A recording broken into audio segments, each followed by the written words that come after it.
While slavery persisted for some time, its legal foundations gradually eroded under the influence of Christian teachings and changing social attitudes.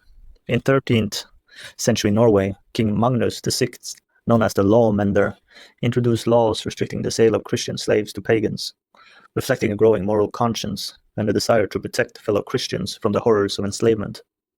The Heimskringla, a collection of sagas about the Norwegian kings, describes Magnus's legal reforms and his efforts to promote justice and fairness throughout his kingdom. These legal reforms, while not abolishing slavery outright, signaled a shift in attitudes and paved the way for further restrictions on the practice. The Church, with its unwavering commitment to human dignity and compassion, tirelessly advocated for the humane treatment of slaves and actively encouraged people to free their slaves.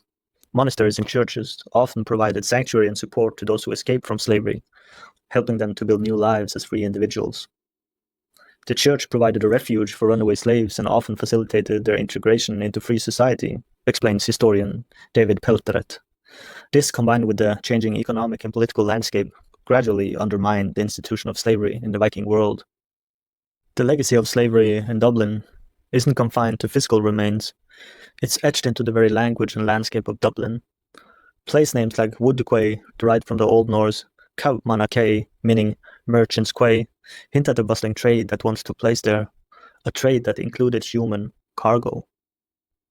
Diarmaid Murty, in the book The Languages of Ireland, states, the Irish language absorbed words from Old Norse, some directly related to slavery.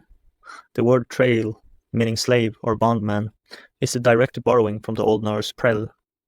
These linguistic remnants remind us that the legacy of slavery is woven into the very fabric of Irish society.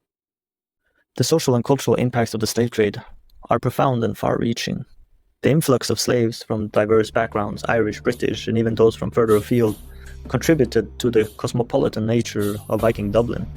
It also led to intermarriage and cultural exchange, leaving a lasting impact on the genetic makeup and cultural identity of the Irish population.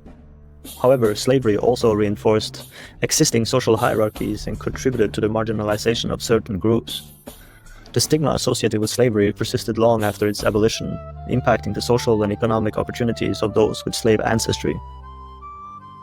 The legacy of slavery in Dublin is a reminder of the darkest chapters of human history, but it's also a testament to the resilience of the human spirit and the enduring struggle for freedom and equality.